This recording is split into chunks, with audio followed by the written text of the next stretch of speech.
In the future, if you're gonna steal cars, don't dress like a car thief, man. What are you? You a cop? Really? You seriously think I'm a cop? Cop in a skin-tight red and blue suit. You got a mind of a true scholar, sir. I was going more for one of the guys who do the luge. Good thinking. Use the window. Get out the window. There you go. You got it. Whoa.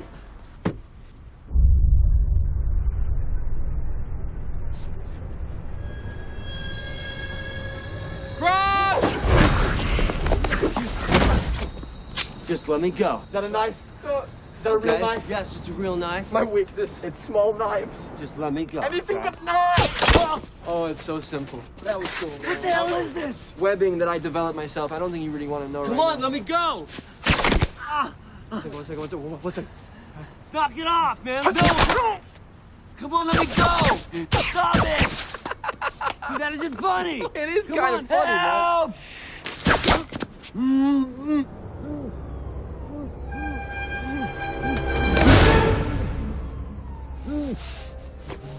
Oof, this could have gotten a lot worse. Now hold still.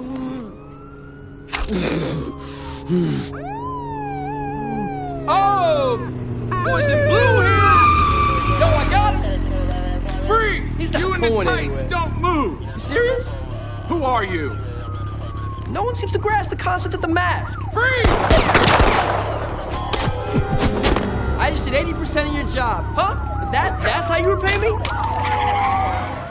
Hi, welcome to another episode of Trip Around Multiverse with your host, Carl Charles. This is a pre-recorded new opening because that's the last episode.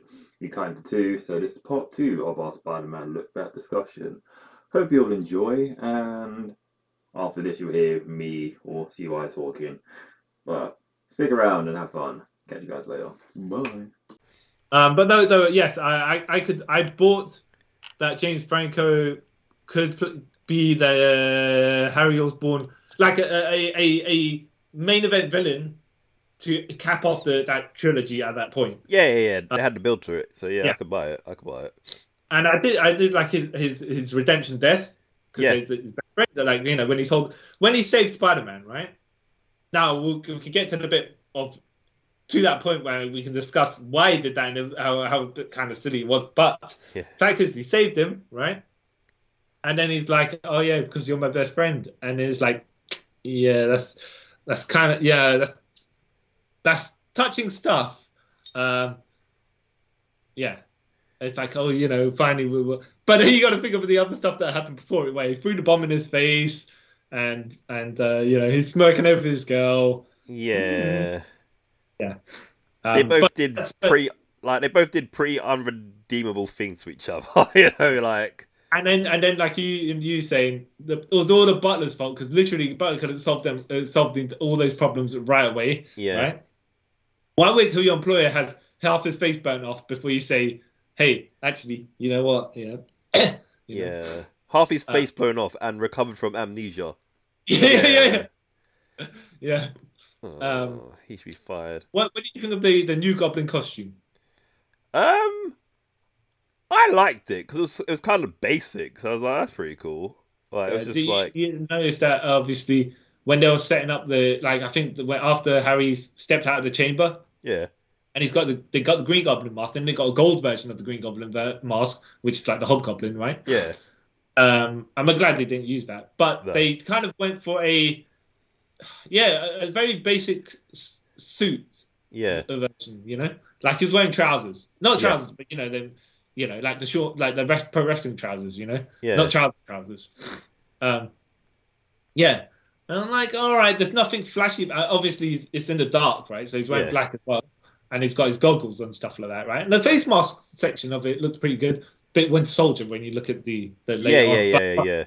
But that's not that here or there, right? It's just that the actual costume of it didn't look spectacular. Yeah. It looked... You could tell it was really bad. They spent most of their budget on Venom and Sandman CGI. So... Yeah.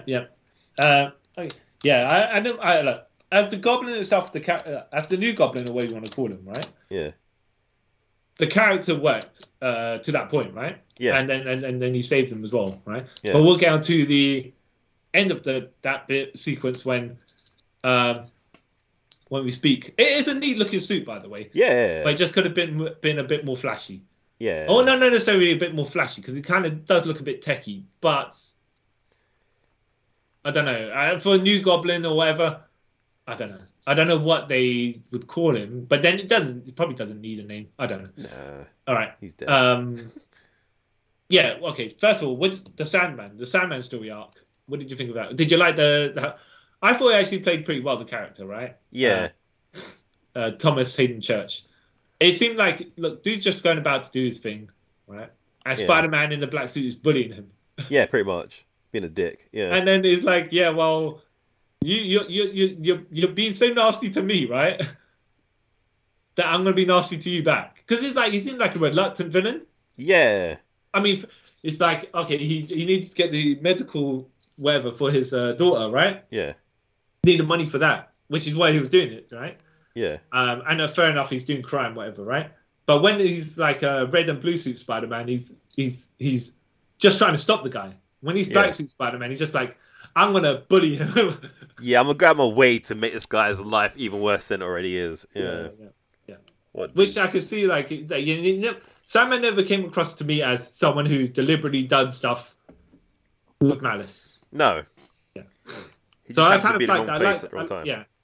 Yeah. I like the take on him because it wasn't, oh, I'm a villain for the sake of being a villain. Yeah. What do you think of Venom? At first, I kind of forced myself to like Venom. Yeah. And then as the years went on, I was like, no, this was a terrible portrayal of Venom. Okay, so do you dislike that they cast Topher Grace to it as Eddie Brock, or do you don't like the Venom, or what is it specifically? Both, if I'm honest. Sort of both. Because like at first, when they cast him, I was like, oh, okay, they're trying to go with like Peter and Eddie being sort of the same and going like body type wise, and then going two different ways. But then they just portrayed Eddie as not the Eddie Brock I ever had in my life. You know what I mean? Yeah. I mean, no, I don't. Topher Grace is a good actor. Yeah, he's a great actor. I like Topher Grace. But and depending on the take of Venom, maybe it could work, like you say. If it's like they're kind of similar, but they're not the same, and he's like Peter Parker took shortcuts. Yeah. Right. Fair enough. Yeah. But that's not what they didn't make him particularly likable either. No. So when he turned into Venom, not that they couldn't buy him as Venom, but he seemed more creepy than sinister. Yeah. It wasn't a good look. And he's a bit of a loser. Yeah. And the Eddie Brock I know is a winner to a certain point, but until he gets found out for all his crap and then becomes. I mean, even if you think, like, they couldn't go the Sinister route like usual, and then maybe didn't want a super bulky Venom. Yeah. But even if you had him looking a bit more bulky as Venom, he could be looking a bit more sinister. Yeah, it's just. Yeah. And it kind of Venom always felt like an afterthought in these films anyway. Like even how he like appeared, he was just like, oh, he fell out the sky, he's there. Oh, sure, I guess. Yeah, I will say this as well, by the way. Let me go back to Spider-Man 2 for a second, and then I'll bring. Okay, so Spider-Man has his existential crisis, and he starts losing his powers. Yeah. Yeah. Doc Octopus running rampant around the city at this point. And then Spider-Man's like, I had that tussle with Doc Ock. My powers are starting to lose. Oh, you know what? I'm just going to... I mean, I know this guy's running around doing whatever he is. Robbing banks at that point, right? But whatever he is doing to the city, I'm the only guy who can stop him. You know what I'm going to do? I'll throw my Spider-Man costume in the bin. Yeah. Yeah. Now, it's different if he's like... If there's at a certain point in the film, he's like, my powers are on the fritz. Actually, in fact, I have no powers anymore. Yeah. I can't do anything. I'm just going to be an ordinary guy, yeah? Yeah. That's slightly different, but still you'd be like, that's probably not the greatest look either, right? Yeah. Because you think even without powers, you could try and reason with Dr. Octopus, even if you can't find him. But like Peter could try something, right? But that's neither here nor there, right? Yeah. speaking of contrivances, where the Venom suit came out of nowhere. Like, oh yeah, it just arrived out of space conveniently for this movie. Yeah. Shoulder shrug. What? Yeah. You know? No backstory whatsoever. Yeah. Like I said before, but I think you disagreed with me before. If it was like if it was the cancer, if it was the like Ultimate Spider-Man take where it's a cancer suit or whatever, right? Yeah. Then at least it has something to do with the genetics that Dr. Connors was doing. Not Dr. Connors. I mean, okay, right. Dr. Connors introduced in Spider-Man 1 and 2. Yeah, and you could go that he's creating the lizard formula or whatever, right? Something a precursor to it, right? Yeah. Which then becomes the Venom suit. Yeah. Right. Then yes, you could go that route, right? Where it's actually a science experiment gone wrong. Okay. But whether you disagree with it or not, that they should have done that, at least it's more like, well, you know, this thing just fell out of the sky on a meteor somehow. We're not going to explain nothing, but it just arrives near Peter Parker, where he's having a picnic with Mary Jane. Yeah. Yeah. All right. Okay. I mean, I know you don't have to explain to us stuff that come out of space and none of that backstory. Fair enough, yeah. But it just happened to be there, happened to be by a guy who has spider powers, and just, you know, happened to be more relevant to the rest of the story. All right. Sure. Okay. Yeah. Though I do like the battle, not the battle royale at the end, but the tag team match at the end. That whole ending bit was pretty good. Where they somehow, right? No, I say somehow, but Sandman, Venom's like, yeah, if we get him to fight here in the sand pit, then you become a massive Sandman, and they can't do jack to you, right? Yeah. Great master plan. And then he got so big, he was just thumping Spider-Man. I was like, that should be the finish right there, because his life bar's basically gone. Yeah. Right. And I know how, and I did like how Harry Osborn got the hot tag with his Goblin bomb, right? Yeah. I like that intro there. I like how he came in and saved the day. Same. Moment, right? And it was like, yeah, okay, so these powered guys versus these powered guys. Fair enough. Yeah. But it's like, you can't hurt Sandman. You can't really hurt him at all. Because he doesn't feel pain. Doesn't get tired. He's like a Terminator. Yeah, pretty much, yeah. But no, he's not a physical entity anymore. No. A physical humanoid entity? He doesn't have the limitations of a standard human. That's the best way I can put it. Yeah. The best way of putting it, yeah. So and somehow Peter revived his life bar. After getting thumped like that, where he was finished. Yeah. Like he put his hand up, and he took a couple more thumps, and then his hand dropped for the sleep hole dropped. Yeah. At the tap. But that's that. And I did like the tag team fight at the end, but I have to say how Harry died was a bit underwhelming. Yeah. Yeah. Because there's like, okay, so Spider-Man's hands are webbed using the venom webs, right? Yeah. Not that you can tear out the venom webs or whatever, right? But you don't know. Okay. Extraterrestrial material. Who knows? Yeah.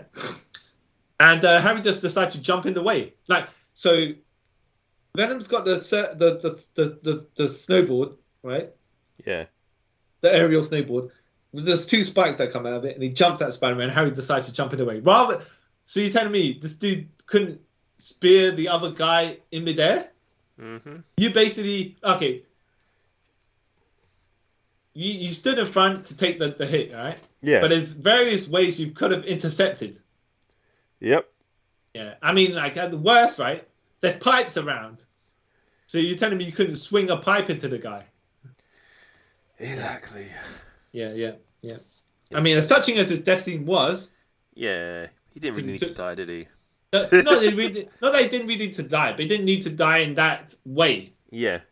Because I'm sure you've read the Amazing Spectacular Spider-Man 200, where Harry Osborn dies for the first time, right? Yeah.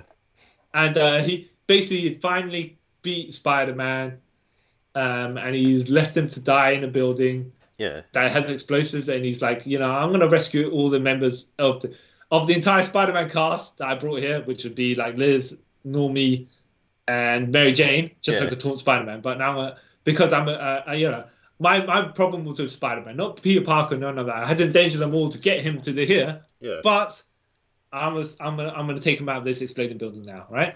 Mm. And then I think he got in a crisis of conscience because Mary Jane's like, but you're leaving Peter to die, and Peter's your friend. You can't do that to him, you know. And Harry's like, oh no, what like, you know, it's like I finally conquered Spider-Man as the Green Goblin, but Harry Osborn has just left Peter Parker to die. Yeah. Yeah. And I think after he saves them, he goes back in there, he saves them, his heart gives out because the Goblin formula was faulty. And you're like, yeah, that's you know, that's a friend move there. Yeah. Right? I'm not saying that you should have replicated that, something like that, but it's just more like, you didn't need to die the way you did. No. Yeah. Yeah. Yeah. So that's as the villains are concerned there. What did you think of Dr. Connors as the villain for Amazing Spider-Man? I already kind of given my opinion. Yeah, you can't even. I didn't. Because of the story, how they said that Connors and Peter's dad were kind of friends and stuff like that. Yeah. I was okay with, okay, that's cool. Adding some sort of backstory to the villain and kind of explains some of his motives. Yeah. Yeah, so I was alright with him as a villain. I've never really been a big fan of the Lizard anyway, so. Well, there's ways you could, I think there's ways you can make him a headline villain, but this version kind of needed someone else behind him. Not necessarily behind him, but needed something else going on the other side of it. Yeah. Yeah. So the Indian dude, I can't remember what he's called, but the guy who was funding it. I don't think he has a name, if I'm honest. Yeah. And the guy who was funding it from Osborn Industries, if he turned out to be someone relevant later on, like in the movie. Yeah. If he survives, I can't remember. But yeah. No, but I'm just saying if he was another villain in a different guise. Yeah. And he had to deal with him as well. Fair enough. But yeah, they kind of never kind of struck me as a main eventer. Yeah, but for a first film, I could buy him as a main eventer, if honest, because like first films you got to sort of do one villain. If not, it gets a bit weird. They could have tweaked the story or whatever, something like that. But I just feel like he was like the B plot rather than the A plot. So yeah, okay, and let's go through the villains in Amazing Spider-Man 2. Yeah, I think I've already given my opinion on this as well. But yeah, like you're saying about Electro, he's not. Yeah, I liked Electro. Well, no, I prefer the Electro from Spider-Man No Way Home. He gave vibes of a man that's definitely like, this is my show. I don't mean like arrogance and confidence, but the way he's coming across to like, I am the main event, you know? Yeah. Yeah, don't get me wrong, I did prefer that. But I like that sort of evolution, so I'll give it. I think seeing him in No Way Home, kind of made me like the Amazing Spider-Man 2 version. Yeah. More, cool, he's actually evolved into like, instead of being a nerd. If it was that version from the beginning, I'd have been like, okay, I get this I get why this Electro is battling Spider-Man, because he's not coming off as needy or desire for attention. He's just like Jamie Foxx being Jamie Foxx. Not saying Jamie Foxx being Jamie Foxx. No, I get you mean. Coasting, but it'd be like, he's coming with them alpha vibes. But then, how that story would have worked in the first place? They'd have to alter the story, of course. And then like, I don't think. I like that how they used the Rhino civilian version of the Rhino character, and then he had the Rhino suit at the end, right? Yeah. That's fine by me. He's just a cameo. Yeah. Yeah. I don't know how he's fit in that little square area that's controlling the Rhino suit. Yeah. Because it's got joysticks there as well. And it's different if it was like a Hulkbuster suit, right, or something like that, where he can maneuver his arms that also maneuver the thingamajig, and he's in the center, like a Pacific Rim thing, a smaller scale down version, right? Where he's like sitting, crouched in the middle there, somehow thumping his arms on the ground to charge at the Rhino. So you're telling me this guy's like riding a motorbike and not looking forward? What's that about? Maybe. Yeah. It's probably got a screen or something. But I did like the look of the tech look of the Rhino suit. Yeah. To be fair, that's the only, when you think about it, movie-wise, that's the only way you can really do Rhino. Yeah. Because like comic-wise, it works, but when you put that as a real-world logic, it makes no sense. Yeah. I didn't mind Dane DeHaan, like I was saying before, as the Green Goblin, but his arc was a bit too rushed. Yeah. And I didn't mind the way he also looked after he put the Goblin suit on. I like that. Yeah. Yeah, it was a bit of a he got turned into a jobber, right? No, he started off like when he came, and you're like, yeah, okay, right? Yeah. He's looking a bit like messed up. Yeah. Maybe there'll be a chase across the city, because that's how they went around the clock tower. Yeah. But as soon as they got into a fight, I think Spider-Man had he didn't really have the wiles to deal with the abilities of the Amazing Spider-Man. Yeah. But I didn't mind his look. Obviously, it was like a prototype look, which they would tweak onwards. We've seen by the third film. Yeah. But it never came to pass. Nope, sadly. Yeah.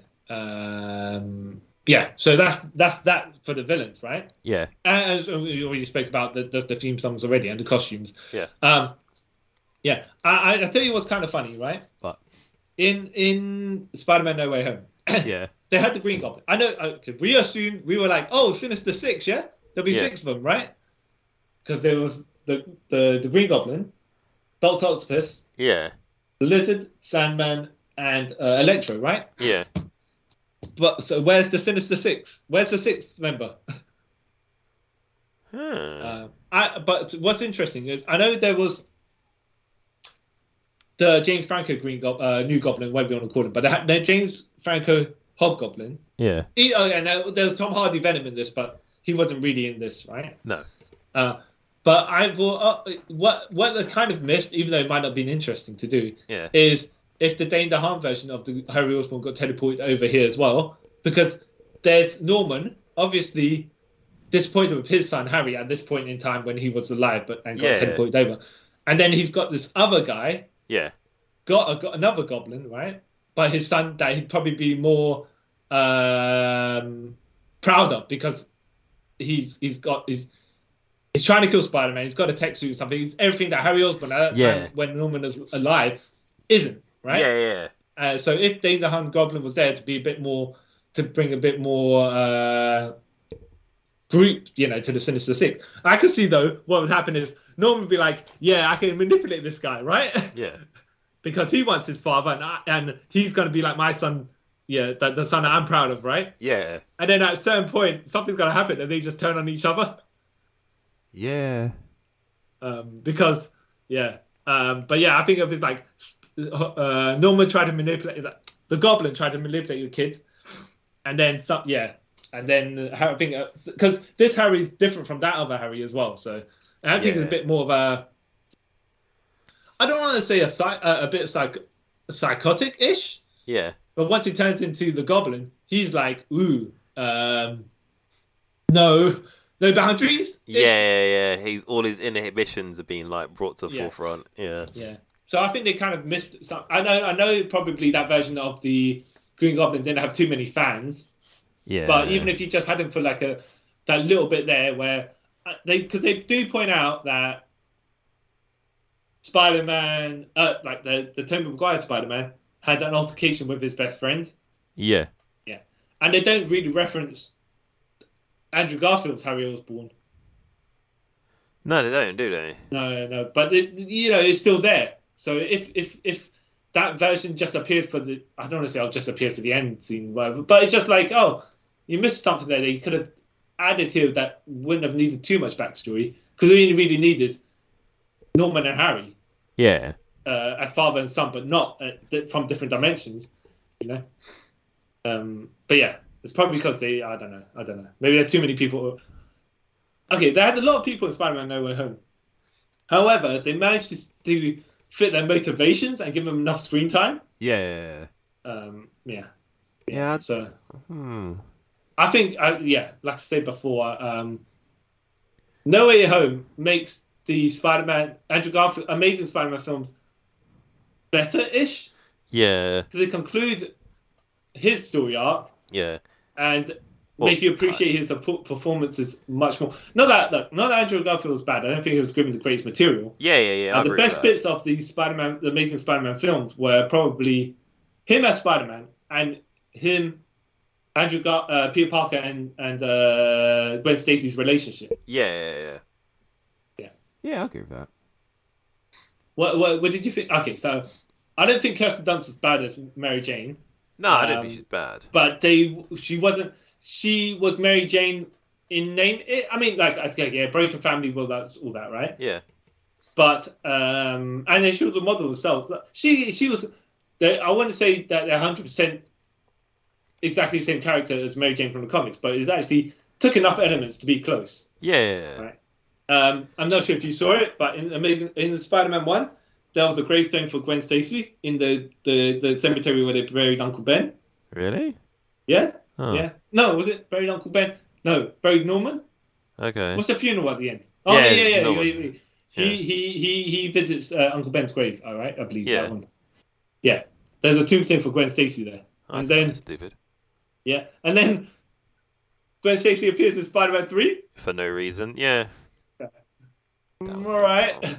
No, people can have the same names. They don't. It's not. Yeah, I know. I just still think the whole Gwen Stacy being in Spider-Man 3 was stupid as well. Well, unnecessary. Yeah. Even when you say for him to have the turn where he needed to be. Okay, so I think she was kind of necessary as to be the other woman. But they didn't in the story because of the Venom suit. Sorry. Like I get that, but they really did nothing with her. Yeah. You know what I mean? Yeah. It's like they just threw her and Eddie Brock in this story for no reason. That's how it felt to me. Yeah. Though Gwen Stacy was portrayed much better by Emma Stone. Yeah. However, because she had more Gwen Stacy elements to her, but I think it's because she dressed more like the characters, one had the right haircut and all that stuff. Yeah.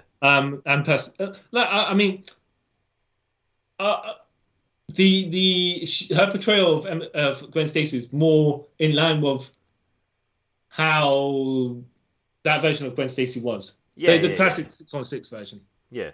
Not to say the Bryce Dallas Howard version was bad or anything like that, but it just seemed like it could have been another character. It didn't have to be Gwen Stacy. Yeah. Did you think Gwen Stacy had to die? Yeah. In that second movie? When she died in the second movie, I kind of got surprised. I was like, oh wow, they've gone there already. Yeah. I knew she was going to die eventually because she has to sort of die. But yeah, I mean, Gwen's, in comics, Gwen Stacy just got to be. Yeah, got to be dead. So, yeah. I was like, oh wow, and I really liked her death scene. Not in a morbid way or anything, but like how they did it, how he has the guilt of killing her. Yes, I kind of like that. Yeah, because in the comics, it's always like he's never actually known if it was him who killed her or she was already dead, sort of thing. Yeah. And I like in this one that again, did he really kill her? Well, she was basically dead anyways because she. Like at the point when she got knocked over, he's either going to rescue her or she's going to die. So yeah, and I want to say he killed her. Yeah. I mean, the web. If he missed her with the web, she was still going to die anyway. Yeah. I think it's the way that she was going to splat. Yeah. But when the web caught her in the middle, right, and then her body just bent backwards the other way. Yeah. Smashed her skull, and then kind of. Yeah.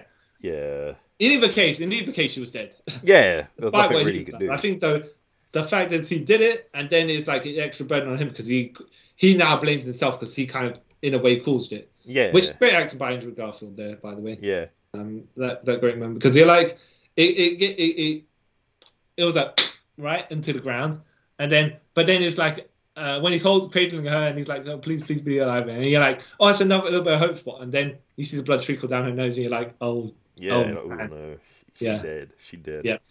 Yeah, I was like, ooh, but then, okay, this leads to the end of Amazing Spider-Man 2, where I'm like, this is a bit. So he's standing by her grave for like seasons, it seems, right? Yeah. So what do you think? He's okay. As far as the logic is, right? As you're watching a movie and he's just standing there, right? And the seasons change, fine, right? Yeah. But you're telling me, does he just come there every day and just stand by her grave? Maybe. Yeah. Or at least once a week, maybe, I don't know. Oh, once a week, whatever, right? Yeah. I mean, that makes more sense, right? Yeah. And then the Rhinos terrorizing the city, and the police are like, somehow these people are crowded by the railings. Yeah. Because Rhino's causing damage, and these people are not running away. They're kind of like, were you gonna? Okay, this dude's causing damage over here. You're just gonna raise your fist and go, yo, you people, you stop, Rhino, you stop. And he's like, you people should be probably running away because I'm gonna throw cars at you. No. Anyway, Well, they all gather and being like, you know how people be with their phones, yeah. Yeah, let's say that. Yeah. Yeah.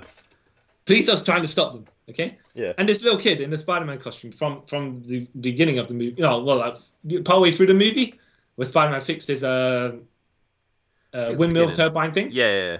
Right.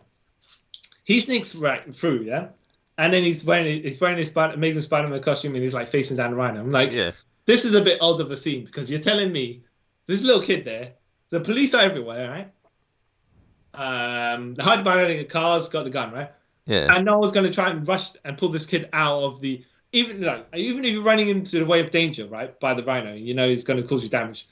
Are you going to kind of stand back and let a little kid just try and take damage? He's definitely not going to survive. Yeah. Yeah. What I did like was like, okay, the kid's there, Spider-Man arrives, he's like, oh, thanks for taking the heat for me, little Spider-Man, but I'll take the hot tag and I'll because thanks for being there though, yeah. Yeah. No, in snobbish way. I'm just saying. No, I get what you mean. It's just like, but someone should have been tried. Like one of the policemen should have run over to pull that kid out of the way or something. Like that. I know it would have ruined the scene, right? But realistically, no one's gonna get a little kid run over by a man in a rhino suit. Maybe. Well, no, okay, no police, right? New York police, maybe. What? Okay.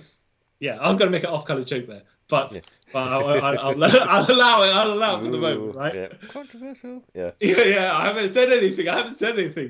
Okay, but and I know what they're trying to do with the scene. I'll just be like, it's different if you had all the police trying to stop the crowd and this guy gets through, and you can like be like, someone should go get, like, if we leave the railings, everything's gonna collapse, right? And then you can't get to him.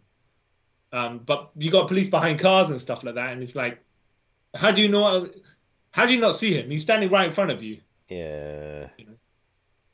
But yeah, I did like that little bit, the teaser of the end fight as well, where he's mouthing off to the Rhino. Rhino's like, come down here and I will kill you. And he's like on a megaphone, oh, so you want me to come down there so you can murder me, right? Yes. All right, here I go. Here I'm coming. And he webs up that, he dodges the missiles, and he webs up the sewer lid and swings it around. And then straight cut into credits. Yeah. Which was... Yeah. And then they play the theme song, which is like, I mean, I like that end bit because that was cool. But yeah, I was like, okay. Sure. Yeah, it's like, oh, I thought it was like another 10 minutes of this movie, but no. Yeah. The other thing was, of course, what did you think of in the Amazing Spider-Man that now we know that he's supposed to be like, as far as the comics are concerned, the average Joe, the common man, right? Yeah. And they just happen to get spider powers. But in Amazing Spider-Man, it's like only he could have got the spider powers because his dad tested his own DNA on the spiders. Yeah. And I was like, well, mighty convenient.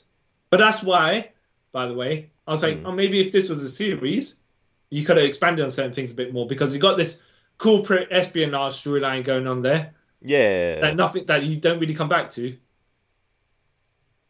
Yeah. Yeah, because I know Mary and Richard Parker in the comics encountered the Red Skull, by the way.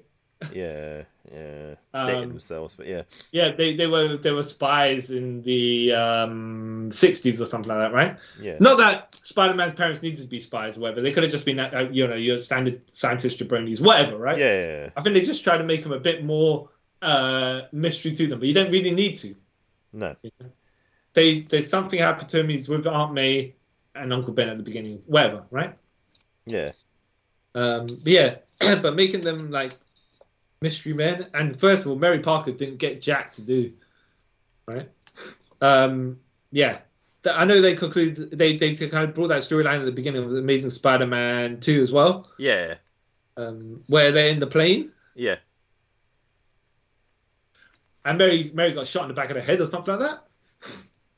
Don't think it was back ahead, but she was dead either way. But yeah. Yeah.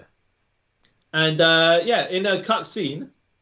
I was about to bring this up. Yeah. You go. Explain. Where he's mourning. He's at the parents' grave. Oh, he's at Uncle Ben's grave. No, it was Ben Stacy's grave. I thought. All right, it's either Ben's grave. Some dead person. Yeah, one of the dead people he knows. Because he knows a lot at this point. Yeah. And then his dad just goes, "Hey, Peter," and then Peter basically just tells his dad that all the problems he's got in his life is because of him. Yeah. And then I think that's how it sort of ends. Yeah, and his dad comes over, gives him a hug, and be like, "Yeah, son, it's all right. We like Vin Diesel said, with family." Yeah. All right. I don't even know how that would. I mean, yeah. So you tell me, Richard Parker somehow survived the plane. Yeah, I think that brought more questions. Whatever, right? Why did you disappear for 20 years? But then again, in the Amazing Spider-Man 1, how do you have this dilapidated train with a secret tunnel and a lab inside it? That's number 2. Oh, is that number 2? Yeah. Okay. Sorry, yeah. I thought it was number 1 Wait. When he gets the train ticket, that's the number 2. Oh, is it number 2? Yeah. Right. Yeah. And did you ever watch you must have watched. Did you? I know you, like me, skip trailers, right? Yeah. But did you watch the trailer for Amazing Spider-Man 2 after the fact? No. Right, because Amazing Spider-Man 2, I watched the trailer before, right? Yeah. But they seem to have mysteries in the movie that never get that just got completely cut. Yeah. There's a scene where Harry's talking to Spider-Man, talking to Peter, and he's got photos of Peter being spied upon by Oscorp. Yeah. And Peter's like, "What's this?" And then Harry's like, "Isn't that the mystery of the day?" Or something like that, right? Yeah. And I'm like, all right, because you know how there were scenes where they were kind of following them, but you just assumed they were following Peter because Harry's back and Harry's protection or whatever. Or whatever, right? Yeah. But there's actually something to do with Peter. Yeah. There. Yeah. So it's like, but the actual movie cut those scenes out. I was like, all right. Because they cut a lot of that, the original movie, because then they filmed scenes with I forgot her name, Shelley. Some girl. Charlene Woodley, yeah. Yeah, as Mary Jane and stuff like that. They cut all that out. 5 minutes worth of scenes from what I was reading that she was working in a coffee shop or something like that, and she saw Spider-Man swing by. I don't know if this was meant to give you the clues that, you know how in the comics Mary Jane knows who Peter Parker is, right? As Spider-Man. But that was to introduce that. I think later on, after Peter and Gwen Stacy broke up, Mary Jane rides a motorcycle into like the park up. She's having troubles with the motorcycle, and Peter sticks in the car or something, and he helps her fix the motorcycle. Yeah. And then later on, when Gwen Stacy's going to say goodbye to Peter because she's leaving to go to London or whatever. Yeah. This is that tail end of the movie, and she's ringing the doors. Like it seems like Aunt May's not home apparently, right? And Gwen Stacy's about to leave, and she bumps into Mary Jane and they have a little bit of a chat. Yeah. And then that's that. But they're like, "Oh, there's too many, introducing too many characters." I mean, I can see that from your film. Yeah. That you're having a problem with too many characters.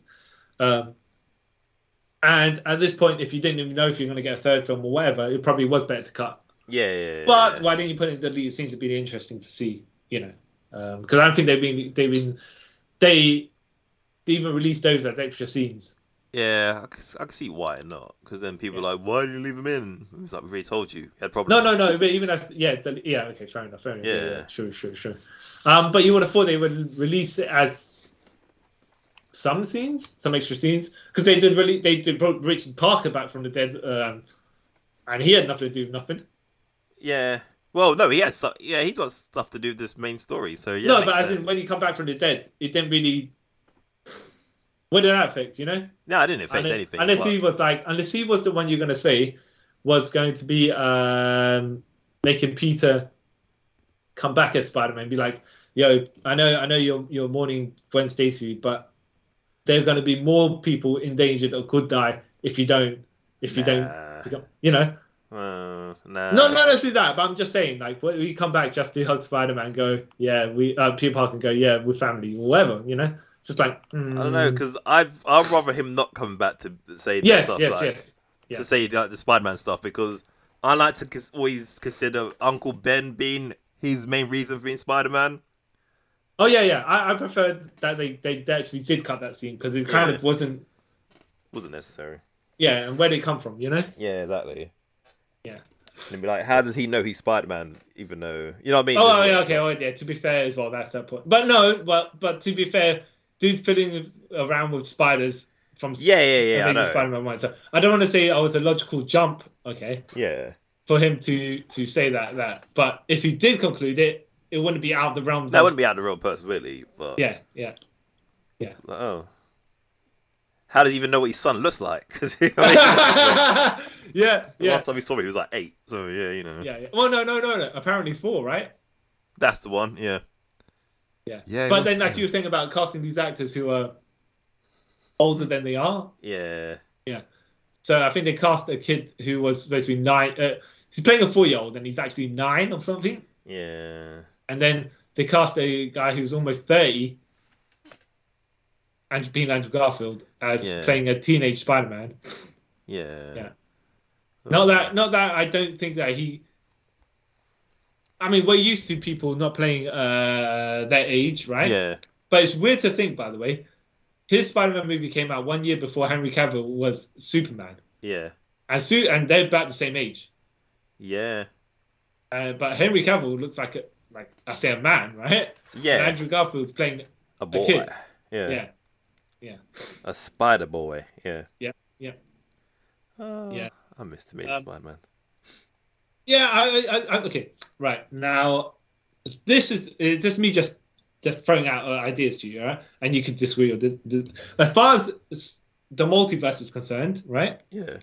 If they made something like The Exiles, okay, where they got people from alternate universes, that for some reason got shunted from their actual universes, right? Yeah. I could do it with. I mean, they didn't need to do it with the Tobey Maguire Spider-Man, right? Yeah. But I think they could use the Andrew Garfield as part of The Exiles if they were to do something. They could, yeah. Yeah, because all right, just a bit. Yeah. Have you seen the Fantastic film, the one from 2015? Yeah, I've seen that. Which I think, by the way, they missed trick in Multiverse of Madness, right? Yeah. Why didn't they have Miles Teller there, right? Yeah. And then you could have been the Maker. Oh, that's because just like everyone else, we tried to pretend that film never happened.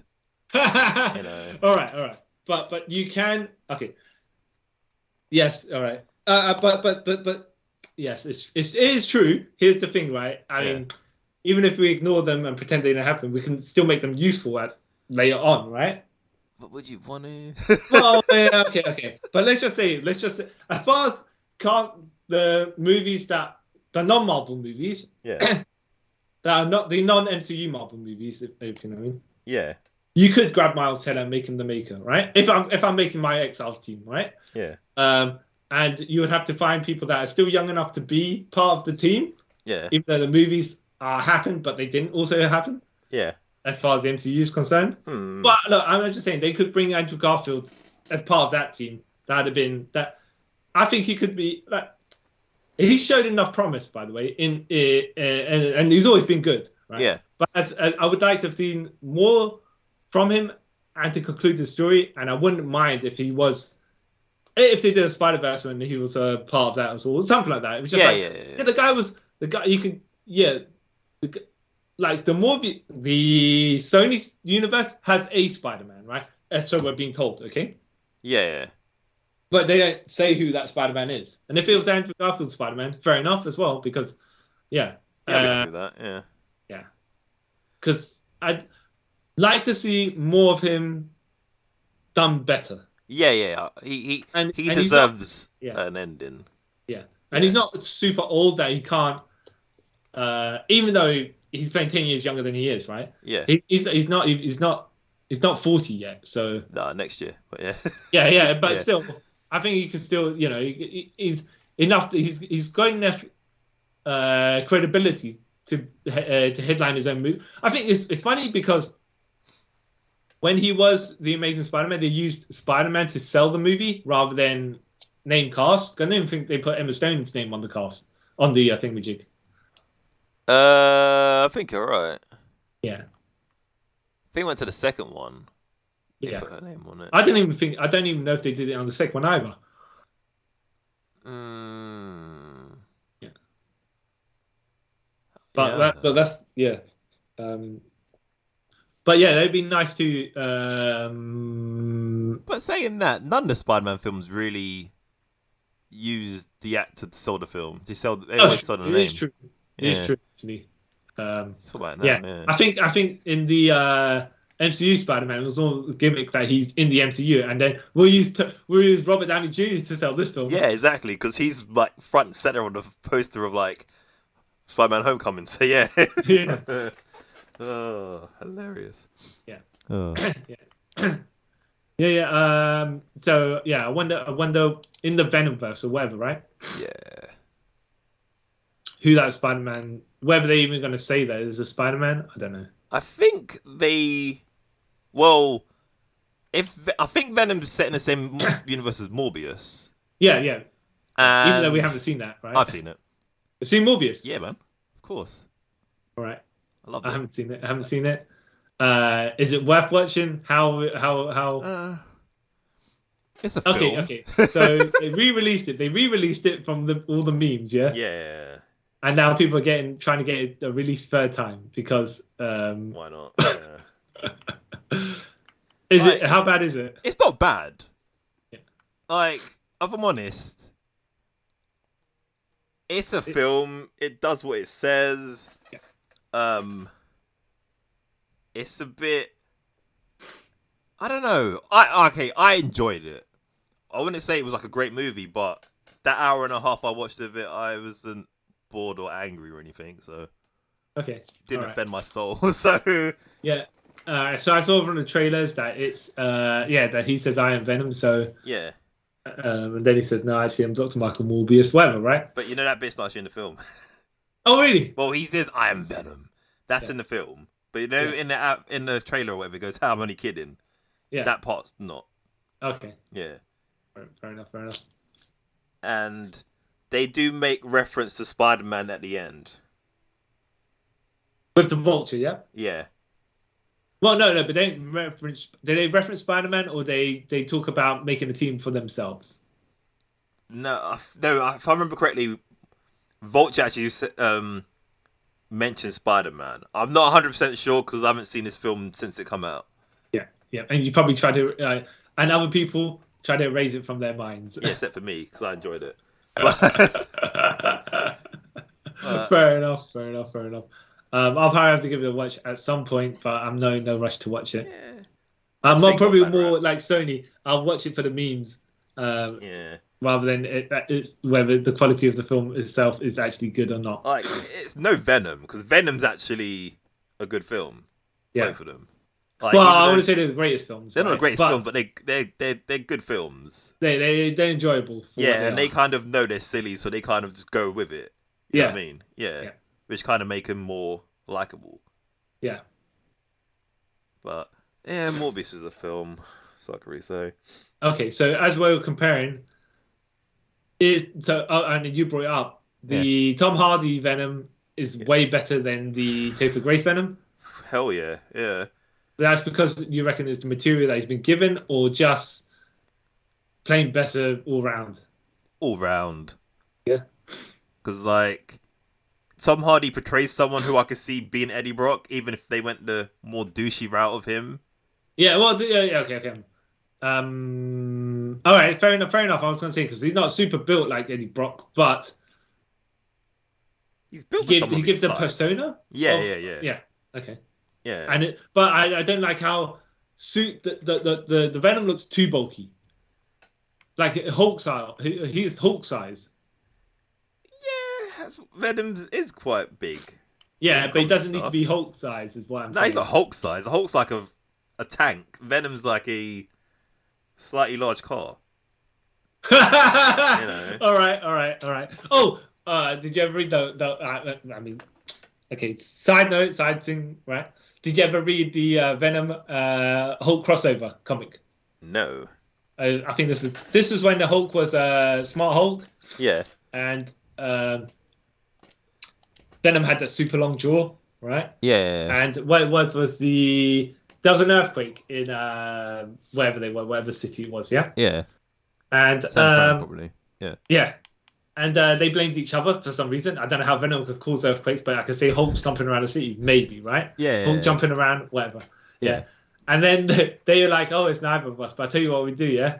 We'll go on this TV station and threaten the guy causing earthquakes. Because some guys, you know, he's claiming credit for it.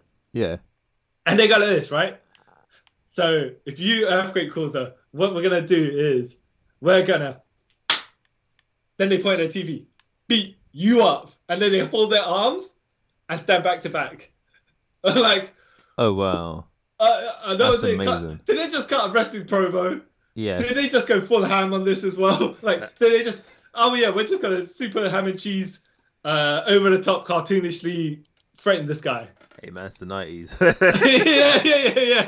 Yeah, exactly. Okay, fine. But it's like reading it the first time, you're like, oh my god, what a bunch of idiots. But reading it the second time, you're like, they're acting fools to be fools. Yeah. That's 100% on. That's the best. Oh, yeah. Venom, great guy.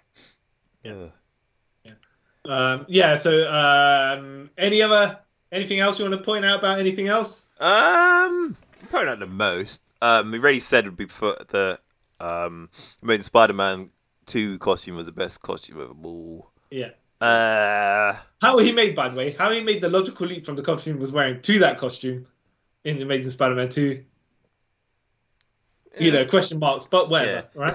It's less of a logical leap than the Sam Raimi one, where he went from a tracksuit to awesomely detailed spider costume. Yeah. Mm-hmm. Yeah. We by the way, you remember that Doctor Strange exists in the Sam Raimi Spider-Man universe. What? So when they were questioning about exactly what we call Doctor Octopus, yeah, I think Sam Raimi's brother says, "Oh, because he's speaking to Jameson, he says, what do you call him? Doctor Octopus." And then Jameson says, "Nah, that sounds lame. Doctor Strange, good, but that's taken. Science Squid." And then he's like, "No, I got it. Doctor Octopus." Oh. Then he goes, quote, "Doc Ock for short." And he's like, "Genius." Oh yeah. Huh. Yeah. Oh, have you seen the lead scene where Jameson's wearing the Spider-Man costume? Yeah. I love that scene. That's hilarious. In Spider-Man 2, where he gives up being Spider-Man, and somehow this I don't want to say it's a homeless guy. Someone finds it in the trash somewhere. It was right? a garbage man found it. Yeah. Yeah. And he sells it to Jameson. Jameson's like, yep, give this man his money and throw in the bath soap as well. Yeah. Like, all right, Jameson, completely over the top, unnecessary, but I like that portrayal because you buy it as a person. Yeah. Because it's cartoonish, but it's pompous. But you'll probably get people like that. Whereas it was never too over the top. No. That you're thinking he's just taking a piss. Yeah.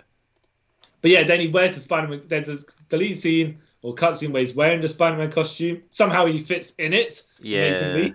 Amazingly. Even though, now you say that, when the guy gives Jameson Spider-Man's costume, I was saying, how does even Tobey Maguire, how does even Peter Parker fit in his costume because this looks so tiny. It makes no sense. Yeah. So he's wearing the costume. He's pulled his blinds down in his office, and then you got the office guys just putting the blinds slightly down just to see what's going on in there. And James is like, pretend to be Spider-Man. It's like, right. So I get the logic of. By the way, so the logic in this film is that it seems like he hates Spider-Man because he wants to be Spider-Man-ish. Yeah. I don't know. Maybe he wants to have the admiration that Spider-Man would have. So he's like, in that case, I'll destroy him. Yeah. Do you know what the reason for Jameson hating Spider-Man was in the comics? Nope. What was it? A bit along those lines, I think. Okay. This was way back one of the early issues of Spider-Man, maybe 20 or something, 20 and below, I think. Yeah.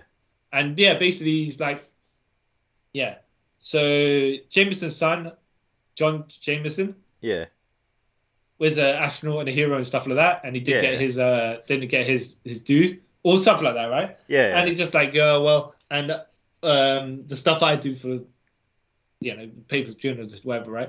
Yeah. But Spider-Man's a man of morals or some such, and he basically is like, no, because I'm jealous of him, I'll tear him down, I'll make it, So it's just like petty vendetta. Yeah. Yeah. I mean, it's nothing deep, but it's like, but... all right, well, okay, that does kind of explain his cartoonishly over top behavior of why he hates Spider-Man, but when Captain America does something, he's like, he's a hero. Yeah, exactly. Even if they both do the same thing. Yeah. And I think Spider-Man cussed him out one time at one point, saying, what's that about? Yeah, why being a hypocrite? Yeah. But being as bad guys do, they'll be hypocrites and then be like, well, you made me do it, and therefore it's your fault. Yeah, I don't know if that's how it works. But okay. Exactly. But is there anything else you want to add? No, but there'll probably be some stuff we missed out. Oh, okay. The CG effects, right? Oh, yeah. Yeah. Now, there's some very dodgy CG effects for the Goblin, right? I did like, so some of the more practical stuff I did like. And I will say, when Jameson throws the cigarette out of the building. Yeah. And then the cigarette flies back in, right? Yeah. And James like, where did this come from? And then the Goblin just smashes through the Daily Bugle window in it. Yeah. Now, pretty sure that was not that was a practical effect because I think the way he comes through, he's static. He don't move. Like as a mannequin, it moves like that, but it's stiff. Yeah. How do you go through a wall without doing any movements? Even being dramatic as a Goblin would be, yeah. Yeah. Whatever. Yeah. Yeah, it was weird. But then you get the CG bits where it's not as realistic looking as it is now with all the pores and whatever you can have in people's faces. Yeah. Skin textures and stuff like that. Yeah. I don't think they got the lighting correct some of the time. Yeah, you could tell. Yeah. So some of it looks. I mean, some of the Spider-Man doesn't look too bad, except that when Peter's jumping around in the city, when he's chasing the guy who killed his Uncle Ben. Yeah. And he looks like a rubber man. Yeah. And bits where near the end where he's like swinging through the city, like all the Spider-Man films. Yeah. There's bits in there where it looks a bit like, even like 2 years after it came out, like, this CGI doesn't really too good anymore. Yeah. There was some sections where I think there was Doctor. Okay, so Doctor Octopus throws the car through the window when Mary Jane and Peter about to kiss, which looked really good, by the way, right? Yeah. That looks good, right? As a CG, because they can't really throw a car through the thing, right? Yeah. But I tell you what's kind of funny when you're watching enough times. Spider-Man grabs her and he takes her off the chair, and the chair rocks, I think. So you don't know if it falls or not. But then as they flip the angle, the chair's on the floor, like it fell over, even though the chair never actually fell over. Anyways,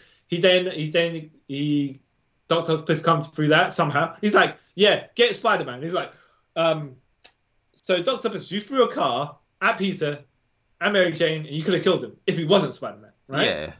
So And now you're telling Peter to get Spider-Man. It's like, you could have murdered him, like, Yeah, 5 then seconds how ago. your plan would have went. Exactly. What were you thinking? Right? But he grabs Peter with his tentacles. He says, get Spider-Man, blah, blah, blah, and he throws him into the wall. And then he stomps off.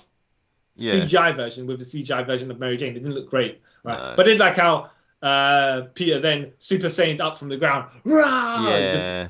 Bursting all the thing. And they actually elevated, like, they used like a propulsion elevator with Tobey Maguire on it to do the thing. Okay. It looks really good and dramatic. A bit over Yeah. the top, but I guess he's getting repowered, you know? So, fair enough. That's a standout, super dodgy one. But when they had the train fight, it didn't look too bad. There's bits where they're fighting from long distance. It looks dodgy. Yeah. I did like how they used practical tentacles as well for Doc Ock. Yeah. As well as they could in some instances. Because there's sometimes where it's like, you can see they are CG, but then when they're doing close-up stuff, like, you know, when he's got a tentacle, which has a smaller tentacle inside it, right? Yeah. Pincers, to remove the blind from his face. Yeah. That was good because that looked practical. So and it was. It's just good that when they didn't try to overly use CG effects, and they weren't overly relying on it. Yeah. Obviously, you're gonna have to be relying on the CG effects for the Sandman, but there were some clever notes in the behind the scenes where they had Spider-Man punch through the torso of the Sandman, right? Yeah. But they had the guy who only had one arm. Yeah. And they put him in the Spider-Man suit. Yeah. They're obviously hard to disabled actors to use, right? Yeah. So when he threw the punch, right, he could be close enough where because he had the front of his arm's gone. Yeah. That he, from the camera perspective, actually be close enough into the Sandman where you look like his punch has gone through. Yeah. Okay, that's pretty cool. So that's neat. I think the effects for the Amazing Spider-Man were better. Yeah. I'm not sure 100% on the lizard's face, right? Yeah. But it's definitely an Amazing Spider-Man 2 where when he's diving down from the city at the beginning, and he got ripples. That looks awesome. Yeah. Yeah, in his spider suit. Yeah, and I would dare say, that I think those swinging effects in the Amazing Spider-Man actually looked better than the effects in Spider-Man the MCU trilogy. Yeah, it does. Yeah. It looks more realistic. Yeah, because he's got wind in his costume. Whereas the costume in Spider-Man the MCU one, it's too tight. Yeah. So it looks like it's fake. Yeah. Totally. Yeah. But that's that.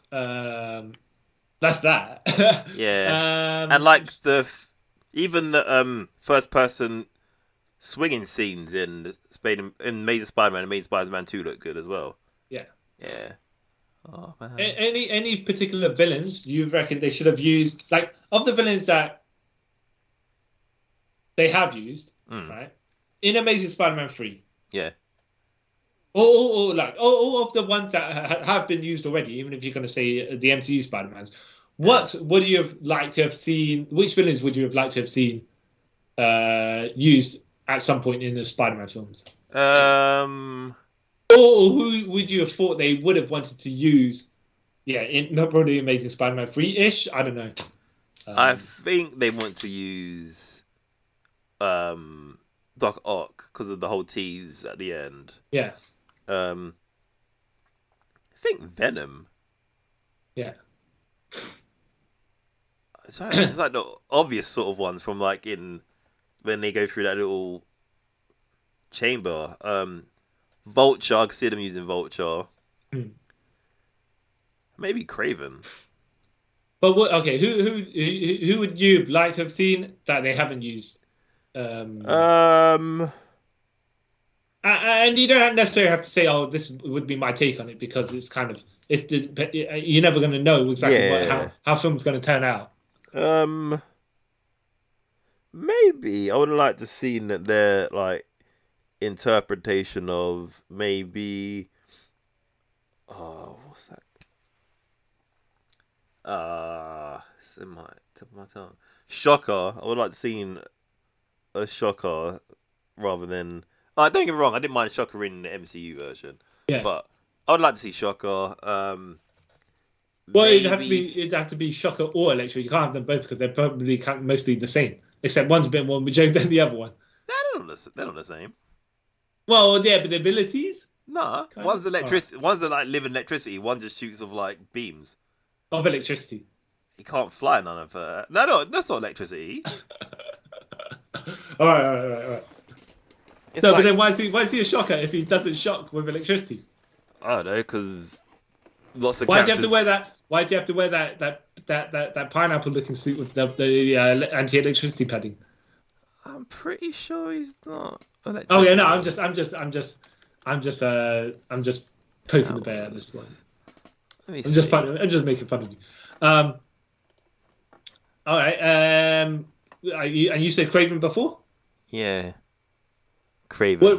What about? I mean, I'm gonna reach deep here. Yeah, have you heard of Vermin? Yeah. I don't know. I'm not saying they should use them or anything like that. But as a B character, maybe the one that Spider-Man has to chase around the city while something else is going on. I mean, like a mine or whatever. But it would have his worked backstory. Because... His backstory is a bit of a. Yeah, Baron Zemo's involved in his backstory. Like, he could have worked because, like, how they sort of going with like the gene slice and stuff in it. Yeah. Vermin could have worked. Yeah. What other ones in there? Armadillo. The Armadillo. Yeah. The Rocket Racer. The what's her name? Speedball. Speedball. Not Speedball. No, Speedball. He's a New Warriors character. Yeah. Oh, I know you're talking about. Because she's in the. What is that? Crap. I think it may be Speedball. Is it? No. Nah. It's gonna annoy me because she's in the Spider-Man game. Yeah. What's that one? Tarantula? Okay, could have been Tarantula. Well, no. Which version? There's Black Tarantula, which currently probably makes more sense to put in Daredevil. There's Black Tarantula when it was powered up, right? Yeah. Which Daredevil probably couldn't handle, but if he was with Luke Cage, he probably could. Right? Like more. It is a mobster now because they depower him. Yeah. But there was Tarantula, and I don't understand his gimmick. I don't think he's meant to. I mean, no, but he wasn't a spider gimmick character, you know. Oh. So I don't know why he was called Tarantula. Yeah, that's a bit stupid. Oh. Yeah. Because I keep getting Tarantula mixed up with the DC one. Screwball's her name, by the way. Sorry. Screwball. Right. Yeah. Tarantula in DC. Yeah. Is it Tarantula in DC? Yeah, I'm pretty sure there's a Tarantula in DC. And I remember her in Nightwing. Oh yeah. Well, yeah, but I pretend that she doesn't exist. Yeah, because she did something that we shouldn't speak of to Dick Grayson. Yeah. Exactly. Yeah. Controversial. Yeah, sorry. Yeah. Oh, totally forgot about that. Let's see what other like. Oh, what about the Inheritors? Do you think that's too much for Spider-Man? Yeah, that's too much. Yeah. Like, that would have to be in, like, End of the Spider-Verse kind of thing, animated, because doing that live action would be way too hard. Yeah. And convoluted. Okay, so I'm gonna name off some Spider-Man villains. Right. Did you ever read the Deadly Foes of Spider-Man crossover? Not crossover, I think it was a miniseries. There was Superior Foes of Spider-Man. I think that's the more recent one. There's Deadly Foes of Spider-Man as well. Basically, there was a comic book about the Spider-Man villains. I think they teamed up or whatever, right? Yeah. But I was like, oh, that's actually quite interesting because he's got so many rogues galleries, so many rogues that they have lives as well. Yeah. You know, Swarm, the guy who's made out of bees. Oh, the Nazi guy. No. Is he a Nazi? Yeah. Yeah. I think you're probably right, but I don't 100% remember exactly. Chameleon. I think it's a bit of a difficult one to unless it's going to be if you did a Black Widow film and you put a Chameleon in it as a spy, yeah, that would make as in more the main, sense. yeah, exactly. Yeah. He's more of a espionage kind of guy. It seems, Yeah. you know. As much as he's a Spider-Man rogues villain, he's probably better tweaked into someone whose story he matches. Yeah, I agree with that. It's a shame, by the way, they didn't do anything with Scorpion, even though he does exist. Yeah. Oh yeah, Scorpion. Yeah. Yeah. Miles Warren, the Jackal, bothered with him? No, that's too much muddy mess with that. No, but even if they try to refresh the character, I think there's too many scientist experiments gone wrong in Spider-Man. Yeah. To be fair, they are mostly that, yeah. But he seems to be like a mix of the Green Goblin and the Joker. Yeah. At some points, and you're like, yeah, but we got Green Goblin already. I mean, not that we have Green Goblin, but it's just like he's either going to be seen as one of the two, and he's not as good as either. And whenever I hear of Jackal, I just think of all the convoluted mess. I'm like, nah, rather be involved with anything. Tombstone, but I think he's more, even though he's involved with Robbie Robertson, he's probably better off being in the Daredevil TV series. I think he's more better off being like in a Daredevil or in Luke Cage or something rather than Spider-Man. But are you thinking of the video game version or the comic book version? Comic book version. Yeah. Because I know the video game version, he's like a biker gang thing. Yeah. Yeah, but he's massive as well. So yeah. But it was like that's a different version of Tombstone, which I'd probably say I'm not even sure he'd suit Daredevil at that point. He'd probably suit more Luke Cage. I don't think that. I don't. The biker gang one, I don't know. It suit the game, but I don't think it could fit in anywhere else because it makes no sense. Yeah. Yeah. Mr. Negative. Yeah. Okay. Yeah. I mean, he was in the game, and there's somehow. Funny enough, he was in the Sinister Six, right? Yeah. But he's never been in any incarnation of the Sinister Six I know of, and everyone else seemed to have history with Spider-Man. So I have to say, in the game, it is more like. So this is the first appearance of Doc Ock, even though in the comics he predates some of these other guys. Yeah. Especially Mr. Negative. Mr. Negative. But, yeah, he's relatively a new character when you think about it. But yeah, it was like it was during Brand New Day, right? Yeah, so he's like about 10 years old at this point. No, it's pretty more than that, but you know what I mean? He's not. Yeah. So they spy the Slayers. I think they could have involved them somewhere. Yeah. I don't know if you're going to have to. You fit them in somewhere, but they can be something. They can. I think they can do stuff with the Spider Slayers. Yeah, they could. Forget the Ringmaster and the Circus of Crime. Yeah. Forget them. Can't do jack with them. Nope. We're in Spider-Man No Way Home. So they had Hydro Man, kind of, right? They had Sandman, kind of, right? But not really. Yeah. They had Molten Man, all right? I liked how they all did that, by the way. They got all the Earth, Fire, Wind, Water, right? Yeah. Except that then they did not have anyone for Wind. No. And they did not have someone called Anything Man, right? Whirlwind Man or something like that, right? Yeah. That would have been funny because then it would have just been like, oh, yeah, we know we deliberately got everyone that's called Man and they all gimmicks are the elements. No, they just kind of like, well, we ain't got a wind person. Let's just pretend whatever. Yeah. Yeah. Well, it's the Prowler, but then are we saying that our boy Miles Morales will make an appearance in the movies? Nah, because they just use the original Prowler, innit? Hobie Brown. No. I think Miles Morales as a character, as Spider-Man or whatever. No, he won't. No, hold on. Miles Morales won't be Prowler. That's not what I'm saying. No, I'm saying, but like, just does not have it relate to Miles, or whatever. You just use the original Prowler. Oh, right. Yeah, Hobie Brown. Yeah. Not Uncle Aaron. Yeah. The kangaroo. Ooh. The kangaroo who was Australian, who beat up Miles Morales. Yeah. Maybe. Yeah. Oh, I was like, there's Man-Wolf, which is John Jameson. And I was like, oh, okay, are they going to do something with John Jameson? Like, is he going to appear? No, just appeared in Spider-Man 2, and then it was like, yeah. Yeah, throwaway character. Yeah. Yeah. I mean, yes, to irk J. Jonah Jameson. Yeah. But other than that, he didn't really get to... Oh, I tell you what's also funny in the trailer. Okay. So in the trailer for Spider-Man 2, the way they cut it, right? Mary Jane's talking to Peter, and then you had the bit where after the... Okay, so in the film, after he saved her from Dr. Octopus, they're sitting on that web thing, and then he's setting her down on the crane, right? In the boatyard, yeah? Yeah. But the way they cut, and then John Jameson jumps across from from one point to the other to the staircase. Yeah.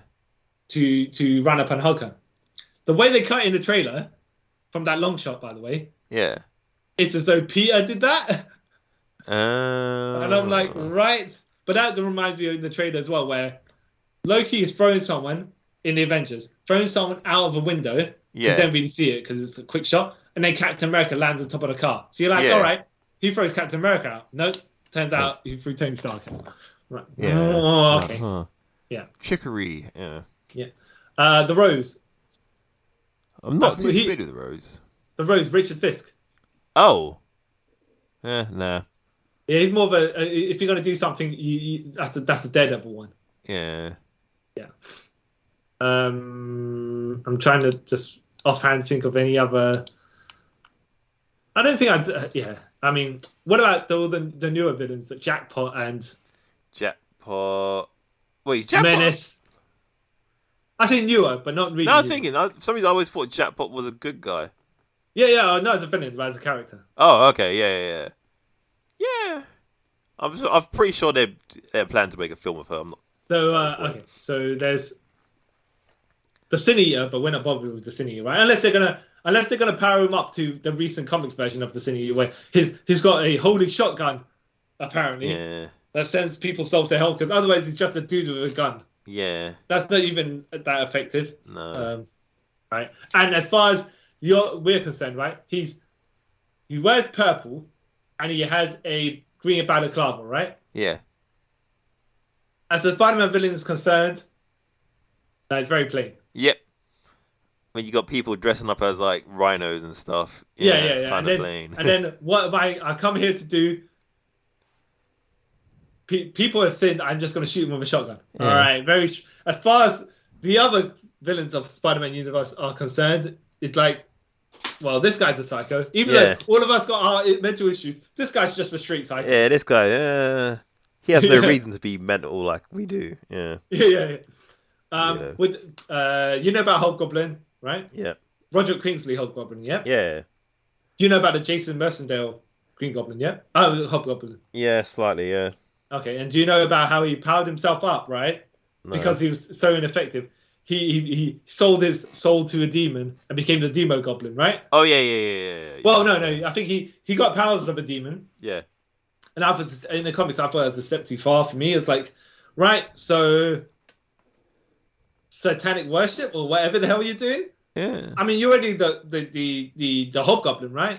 And you've already shamed the name of the Hobgoblin so much that they tried to boost you up in effectiveness by combining with a demon, and even that didn't work because they splintered from that. I think the actual Demo Goblin might be a bit too much, too far, right? Yeah.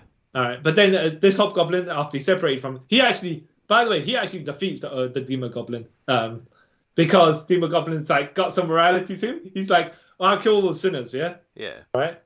But there's a little child here.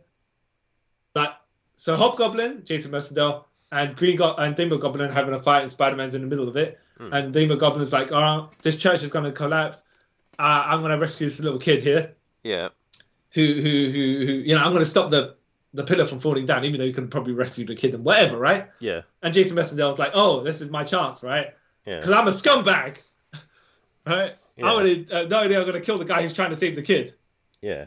Yeah, so it's like, turns out a demon from hell has actually more morality than this jabroni. Anyways. Yeah. And then, because he's such a jabroni, because even though they're like, trying to give him a bit more credibility, he's such a jabroni that he cybernetically enhances himself. Yeah. And even then, Spider-Man defeats him, and he's just worthless trash. Yeah. And then Roger Kinsley comes back and goes, you know what?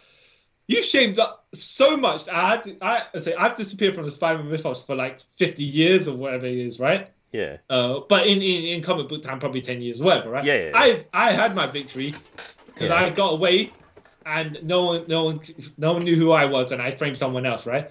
Yeah. But you made our name, the Hobgoblin name, so bad. I had to come back from retirement to eliminate you. That is how terrible you are. Yeah. Sucks to be him. Yeah. Ugh. Yeah. I mean, if they don't use the Green Goblin at all, I'd kind of be happy because it's like you've told the stories that you can tell with the Green Goblin, whether it's the Harry Osborn version, or the Norman, right? Yeah. Or even if you're going to do the Bart Hamilton version, right? The psychiatrist that you know about Bart Hamilton, right? No. Okay, so Harry Osborn was having his drug issues. Yeah. He went to see a psychiatrist for them. Yeah. And then the psychiatrist was like, all right, so if you tell me where... Somehow he's like, through the sessions, got Harry to tell him where the Green Goblin gear is. Yeah. Became the Green Goblin himself. Yeah. Because he had no powers, Spider-Man was just like, kicking sand in his face, essentially. Oh, well. And then he ended up killing himself somehow. Okay.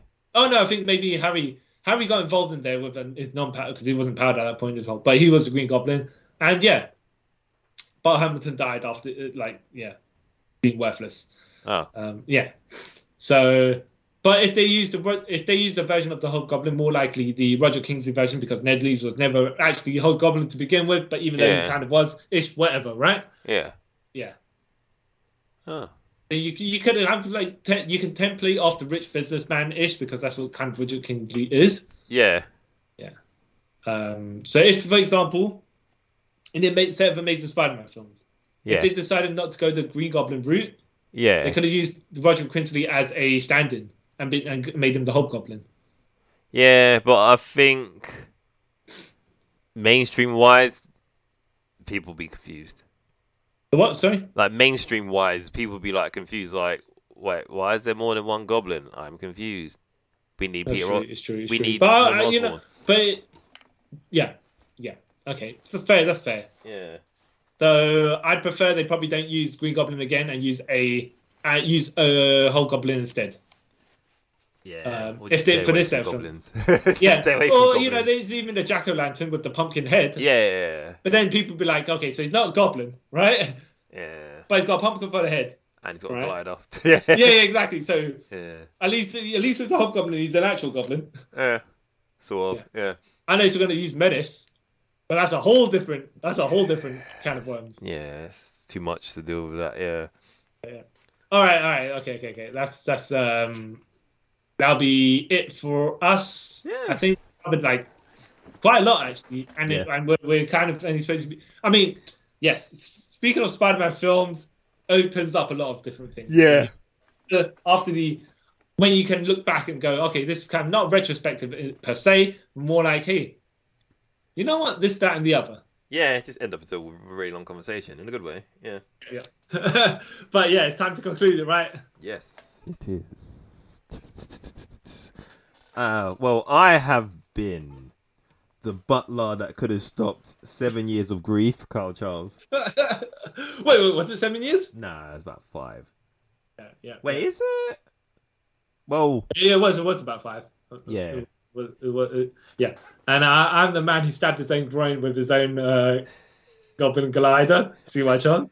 And ended up on my son's couch naked. Yeah. But I will say this, right? So I know, okay, he's got the Goblin in the comics, he stabbed himself in the own chest. Yeah. Fair enough. Okay. And he had a healing factor somehow, whatever, when he came back. Yeah, ignore all that, right? Yeah. But why would you have the Goblin glider come in? Like, where are you trying Spider-Man to... butt. Yeah, exactly. Where were you trying to get Spider-Man? Made no sense. I know he was crouched on top of like get him in the back or something, right? But you're gonna try and aim a glider in his glutes. Yeah, it makes no sense. Yeah. Oh, stupid. I guess it's probably some weird like PG rule where that's why I did it that way. I guess. No, but examine the back. Yeah. Yeah, okay, fine. Yeah, something weird. Because I'm Oh no, pretty but in the abdomen, fine, right? Yeah. But you tell me it went through his hips. That's what it looked like. Yeah. It's worse because it looks like the front part of it actually smashed into his nuts. Yeah. Yeah. So he died from embarrassment rather than Yeah. Uh, Yeah. So let us know your feelings towards the Sam Raimi Spider-Man films and the Amazing Spider-Man series. Do you think they both should have had better closures to their sagas or whatnot? Who was the better Spider-Man? Yeah, no, I'm not going to judge you if you say it's Tobey Maguire because everyone has their own opinions.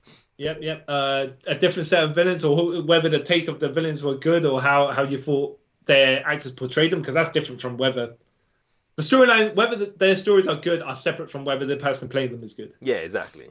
Yeah, so even though they do kind of come together. yeah, at the end. So yeah, just let us know, and you can do that by hitting us up on Instagram, Twitter, in the comment section on our YouTube channel, or even by email. Please remember, if you can, rate this podcast and let it get our name out there, because it helps us in the long run to bring more stuff to you guys. And yeah, keep an eye out on our YouTube channel, because stuff happens there as well. And until next time, guys, thank you for taking a trip with us around the multiverse. Bye. I'm here live on Park Avenue and 56th Street, where it is complete chaos. A man in some sort of weaponized armored suit is wreaking havoc on Midtown.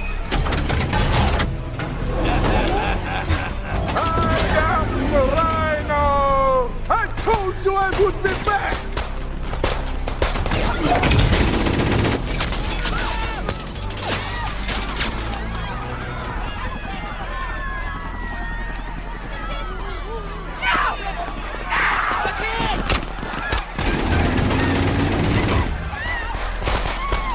Hold your fire! Everybody, hold your fire!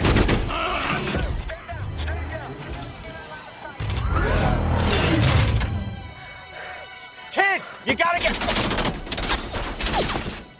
Look, New York! Spider-Man is back!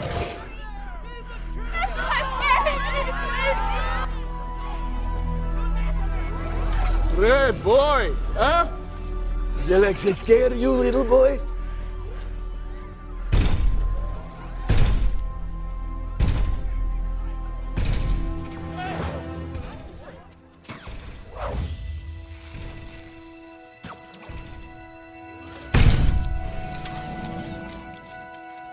Hey, Spider-Man.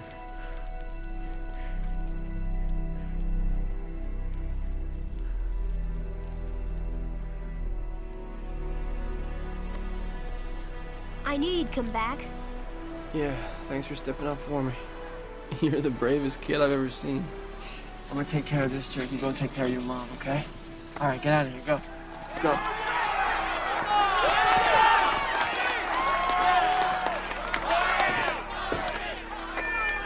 You fight me?